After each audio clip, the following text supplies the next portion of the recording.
I'm in Rome, one of the most famous touristic cities in the world, and yet so hard to navigate if you're in a wheelchair.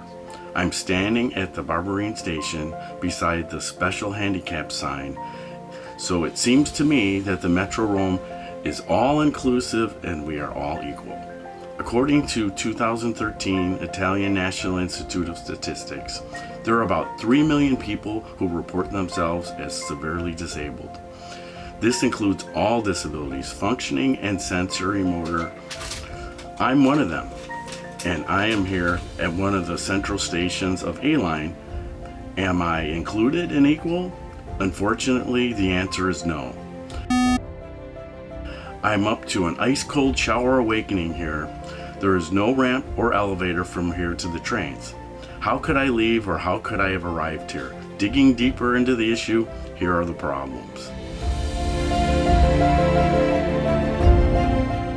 The renowned cobblestones path in Rome is charming, but a painful hazard for the mobility impaired, rendering much of Rome unwheelchairable. In some places, the footpath is painted on the side of the street, but is not wide enough for a wheelchair to navigate, and drivers often park their cars over the footpath. Metro in Rome started operations in 1950s, at which time the disability inconvenience was not well considered in public transportation design, leading to urgent improvement on the original installation to meet the demand of modern society. Many stations have no elevators, or the elevators are not accessible to the trains.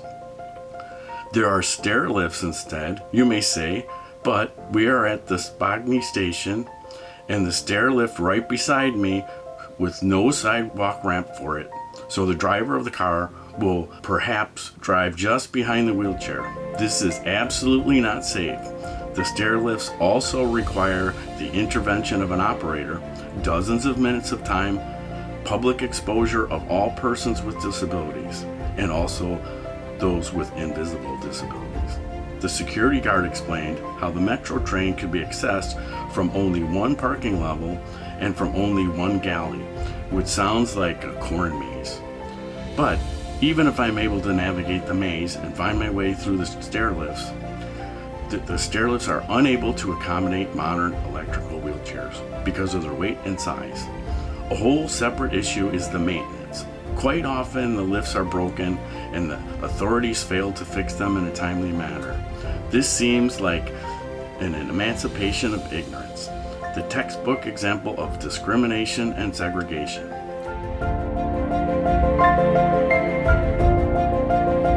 "35 years ago, all the municipalities of Italy should have adopted the plans for the elimination of architectural barriers, but the fact is that the law is not enforced and has never been fully implemented. Roma is the first Italian city and sometimes called the capital of the world, the third in Europe after Berlin and Madrid, with 4.2 million inhabitants.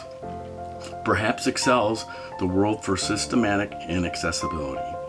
As Italy has no specific laws that provide codes for buildings, sidewalks, and public transportation to meet specific accessibility standards, the result is much of the accessibility engineering in Rome is inconsistent with both its existence and functionality, like those 3 different levels of escalators in many of the metro stations. Though there are laws covering disability accessibility in public transport, the implementation is left up to the municipalities, eventually leading to a varied degree of compliance with the law. Millions of people frail with disabilities, also due to demographic index and freefall, which is accompanied by an aging population, are victims of unparalleled discrimination. A shame that integrates a blatant violation of the rights recognized to them by the Italian Constitution. We need action. We need transportation systems that are inclusive, or at least integrating all people. This is a serious problem to be addressed immediately in order to guarantee the dignity and quality of life of disabled and elderly people. This is a responsibility of the municipality services. It could be achieved only by installing elevators in all the metropolitan stops of Roma Capitol, scheduled maintenance to be performed at night with guarantee of alternate transport for people with disabilities through taxi vouchers.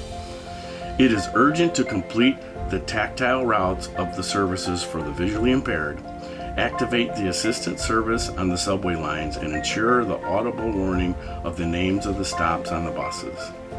It is only necessary to understand if AT&AC, SPA, and its sole shareholder, the Municipality of Rome, want to be an active part of it or be forced to make the necessary adjustments. The season of apologies and ignoble attempts to shift responsibility to subcontractors is over.